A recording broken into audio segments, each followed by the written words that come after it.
ಹಾಸನ ಜಿಲ್ಲೆಯ ಮಲೆನಾಡು ಭಾಗದಲ್ಲೂ ಕೂಡ ಮಳೆ ಆರ್ಭಟ ಜೋರಾಗಿದೆ. ಮೈದುಂಬಿ ಹರಿತಾ ಇದ್ದಾವೆ ಹಳ್ಳ ಕೊಳ್ಳಗಳು.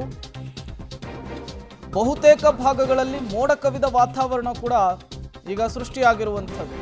ಹಾಸನ ಜಿಲ್ಲೆಯ ಮಲೆನಾಡು ಭಾಗದಲ್ಲಿ ಒಂದು ಕಡೆ ಮಳೆ, ಮತ್ತೊಂದು ಕಡೆ ಯಾವ ರೀತಿ ಪ್ರಕೃತಿ ಸೌಂದರ್ಯ ನೋಡುಗರನ್ನ ಕೈಬೀಸಿ ಸೆಳೀತಾ ಇದೆ ಅನ್ನೋದನ್ನು ಕೂಡ ಗಮನಿಸ್ತಾ ಇದೆ.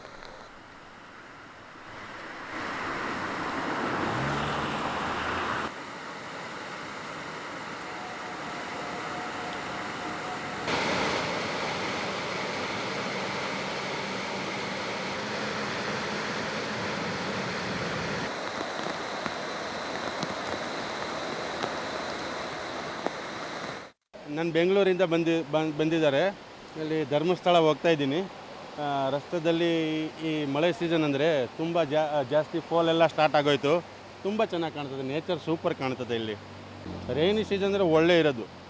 ರೈನಿ ಸೀಸನ್ ಅಂದರೆ ಹತ್ರ ನೀವು ಧರ್ಮಸ್ಥಳ ಹೋದರೆ ಸೂಪರ್ ಕಾಣ್ತದೆ. ಎಲ್ಲ ಫಾಲ್ಸು, ಬ್ಯೂಟಿ, ನೇಚರ್ ಎಲ್ಲ ಸೂಪರ್ ಕಾಣ್ತದೆ. ಹೌದು, ಇಲ್ಲಿ ಟ್ರಾಫಿಕ್ ಇಲ್ಲ, ವೆಹಿಕಲ್ಸ್ ಇಲ್ಲ, ಏನಿಲ್ಲ. Super peace of mind.